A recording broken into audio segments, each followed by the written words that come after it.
ginagamit. Kandili gid makang-a. Kay grabe gid ang baktas dito, guys. And More on also, baktas gid siya. you have card and also you have cash. Another day, another chika! So last time, guys, ang ato ang chika is about the immigration horror story. Now we're gonna give you tips for traveling in Hong Kong.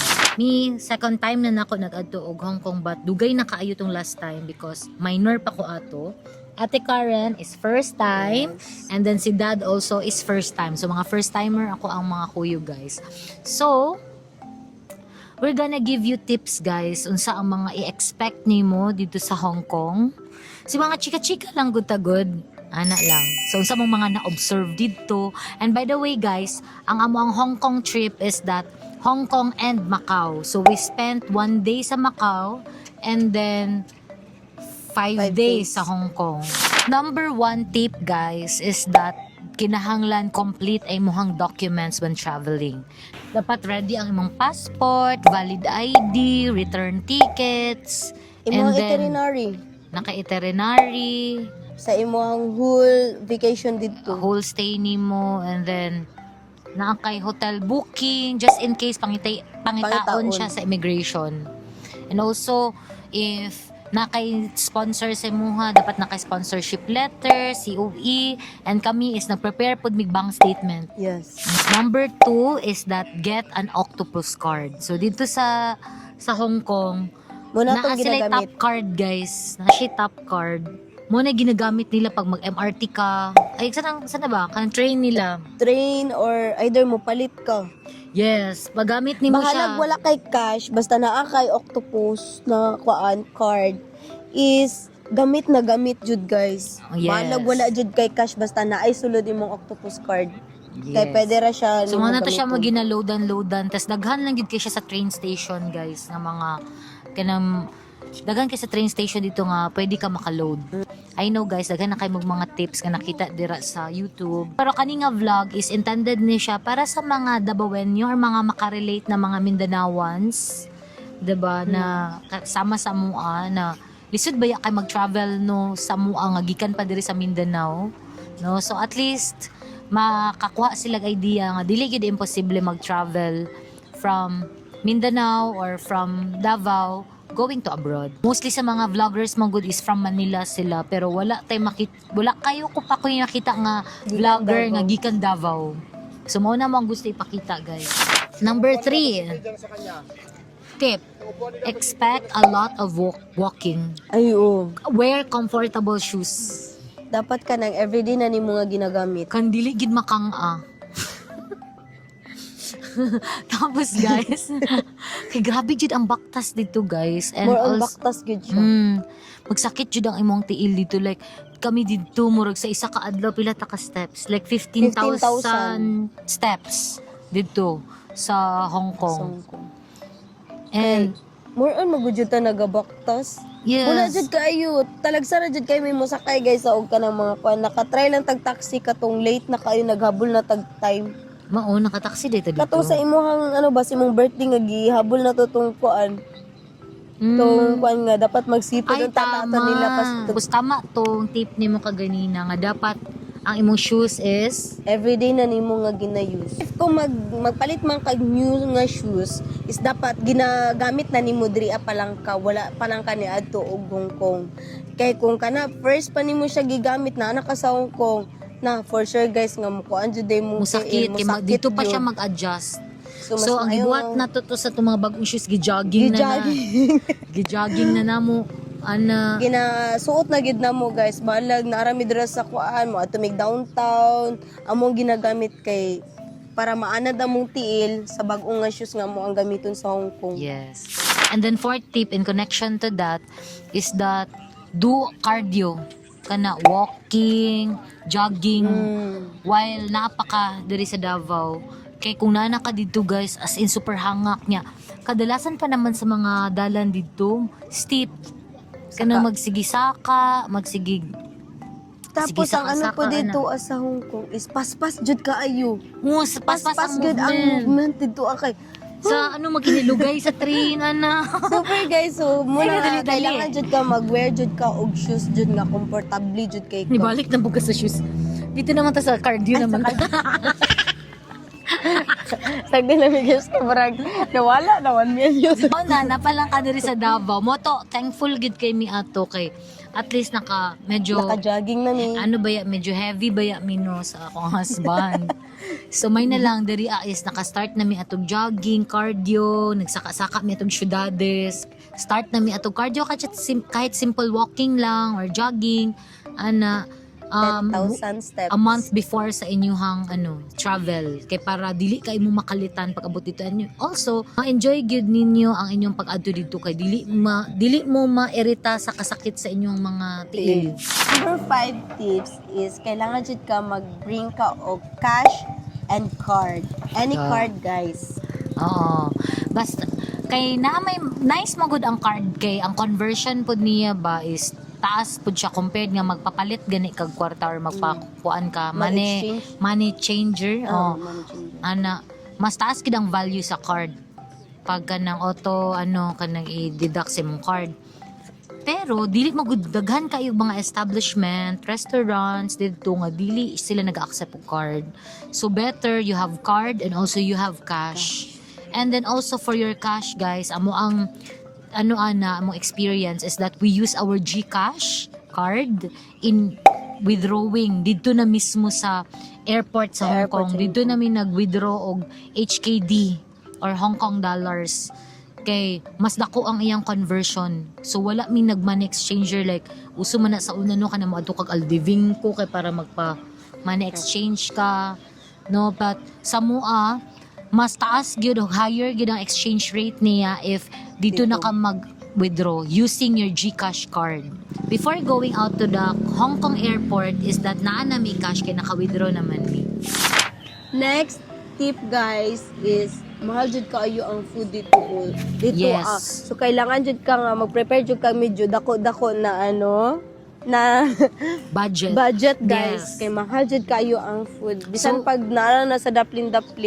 So far guys, sa Mahal. tanan namo na travelan dito guys, ay na-travelan na mga countries, isa gyud ang Hong Kong sa pinakamahal, especially sa food. Like, di ako kalimot na ko. Basta kay mahal Basta ang kay food. mahal jud Basta ang mahal ilang ang food. Kung nagbala ka mag-travel in Hong Kong guys, dapat dako gid mo ang budget. Kana gid mo maingon. Okay, next tip guys, hotels or Airbnbs are expensive and small. So dito sa mag-stayhan guys, expensive kay ta mong hotel like 5,500 per night. Imagine, naka-try na mi mag-adto sa laing bansa. Dili nga na ka-expensive guys. Naka-try na mag-stay sa Airbnb in Taiwan. We just spent 5,000 and that is good for 7 days na guys. But there, 5,500 per night. No? So, pila mi ka days dito 5 nights. 5 nights mi dito sa Hong Kong. Tapos 5,500. And then, gamay kayo ang place. Igo lang jud na mo pag sulod nimo sa room is bed na dayon and then isa ka liguanan. Basta guot jud siya. Tapos, walay dili well ventilated. Kaayo. Walay ka ng mga bintana. Basta, Close as in close jud kay siya. kanang arang-arang pang mga apartment diri sa arang-arang pa diri ang apartment diri sa Davao. Mura lang gyud kina sa boarding house. Murag ana siya guys. So dili kay ka nga ana nga mag-expect. And Sa imagine imong 5,500 dito siya peak season.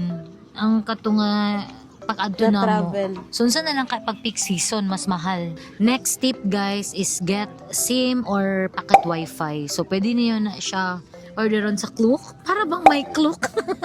Baka naman Klook. Sponsor naman dyan. Kami kay nag-book Promote mo naman sa kami. Klook. Dapat na nakoy Klook. So pwede mo na mag-order sa Klook. Pwede nyo i-book sa Klook. Mag-rent mo og pocket wifi or mag-buy mo og SIM. Kay helpful jud kaayo nga naka-internet dito guys nakay sarili nimong internet dito guys. Though wifi naman gyud ang Hong Kong Hotel. mostly Ay, gyud sa Hong oo, Kong kahit places naa even ka sa public ilang- places. Sana ka sa Nagyud sila train. yung public wifi pati silang train. Sa ilang train na It's just that sige ra kag reconnect. Kaya kung may laag-laag man ka no, so pag moving ka always, masige pa kag pangitag wifi. So, mas convenient if nakasarili nimong wifi or Yes. internet. Next tip guys is that follow rules jud ka dito kay strict sila and di po ka maglisod og follow sa rules wala biya sila dito yung mga para sa to adri sa Davao no nga na kompletong CTTMO na adyoy mag ano si mo dito badlo dito wala man pero ang mga tao dito is disiplinado gid siya then daghan kayo mga traffic lights and ang ganahan ako sa Hong Kong is naa sila katong tingog silang traffic light nga unique hindi nga ana dito Wala lang ako makami siya mo. madung. Oh. And then next tip guys is plan your itinerary well. Know the weather. Ana nga time nga pag adto ninyo dito. Ato nga time di pa ko kabalo kayo mag-check og weather. Pwede rin ninyo ma-check sa inyong weather forecast guys. Diri sa kung naka-iPhone mo. dali lang mag Diri guys, search lang ninyo diri. Davao City 27 degrees. And also plan your itinerary. Kung asa, para dili- kung sa inyong first day, kung sa inyong second day, third day, fourth day, fifth day, ana. Yes, kay para dili masayang inyong day dito. Yes, dili masayang At imong oras, least, imong- di masayang imong time, kay mahal dili ba po yung dyan- kaayo mag-atog Hong Kong, so And dapat dili po dyan sulit siya, jud kaayo ang pag-ato dito. So beto, dilipod kay siya ingon nga hago kay sa imong first day is nakaplan Nakaplano. na. So dapat next sa nga murag na ana jud kay plano the whole nimo na vacation kay para di jud masayang imong travel kay mahal baya kay sila no. Next tip guys is plan your outfit. So ako naka-Excel jud ko na usay day 1 color coding. Color coding jud may guys. Dili pwede nga na malahi nga color. Yes, kay para nice kay sa mga photos guys. So niadto naman lang tag abroad, make sure nga nice gud ka ato mga photos and coordinated pud jud ang ato ang mga sanina ga. Unsay suoton ninyo sa Disneyland, unsay suoton niyo sa Ocean Park, ana. Okay, para dilipod kayo bulto pud imuhang hand carry. Kay nakaplan na ang imuhang suoton. Yes. Prepare na tanan imong suoton. Pero kung gusto ka nga mag-shopping ka dito sa sa Hong Kong, pwede ra jud kaayo. Dito na Pero lang palitan ng dito na sinina. lang nimo paliton compared sa magdala kag daghan.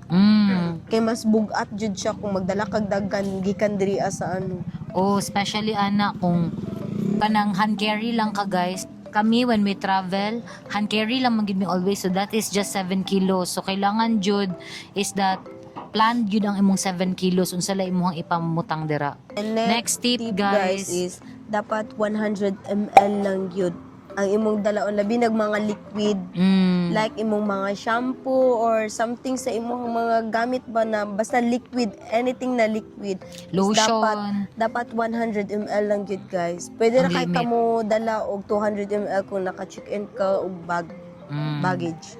Next tip guys is be careful sa power bank nga inyong gibitbit. Like Just like ka Ate Karen guys, nagdala siya og 30,000 mAh.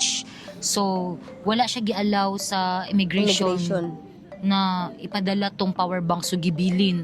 Ano ni ha, nakalusot ang katong power bank from padulong me from Naiya to Hong Kong. Pero tong from Hong Kong to Naiya wala na siya gialaw, gibili na dito pero gitagaan kag certificate Gitagaan sa ko Hong Kong na nila. kumubalik do siya dito, pwede niya Pwede maklaim na balik makuha. ang power bank. Pero guys, So ang dugay tip na is kaayo. dapat lower 20,000 mAh or to Or and gamay lang below. yun. Nya, gamay lang power bank. Dako mo kito power bank ni Ate Karen. Last tip guys is that prepare your heart because dito sa Hong Kong guys medyo rude. Medyo Diba? ano kay sila. Dili sila mo adjust para nimo. So dapat kung Puro naakay sila gusto fighty lang. paliton. Naanad ba yata no diri sa Philippines nga dito pa ka mag-isip sa imong order pag naana ka sa counter. Dito bawal na guys. Dapat habang gapila ka na kay order. Kay makasabaan jud ka dito guys. Like Dili dili kanilang kay sila nga anak ka hospitable. Dili sila smiling pag yun ana. Kay kung dugay ka mag-order guys, naanay next na nila. Mura padaplin lang sa ka kay unahon lang Pangita sa ni. sa i-prepare sa imo ang order. Prepare before your ka heart mo- kay tungod pud ka na sa mga escalator. Kailangan jud stricto kay sila sa kanang always naka sa right side if dili ka maglakaw. So dapat naagid sila proper dito guys kung naka sa escalator kung maglakaw ka, dito ka sa left, and then kung magtindog lang jud ka, paabot ka, dito ra jud ka sa right, dili ka pwedeng imong harangan ng ilang escalator. So I think that's it lang for our tips guys. Siguro daghan pa, wala mo gud ni naglista. So maula na among mga ma-remember. So if you enjoy this vlog guys, you can like, subscribe, and share this vlog to your friends and family. And thank you guys. Hope you enjoyed watching our vlog. See you in our next vlog guys. Bye!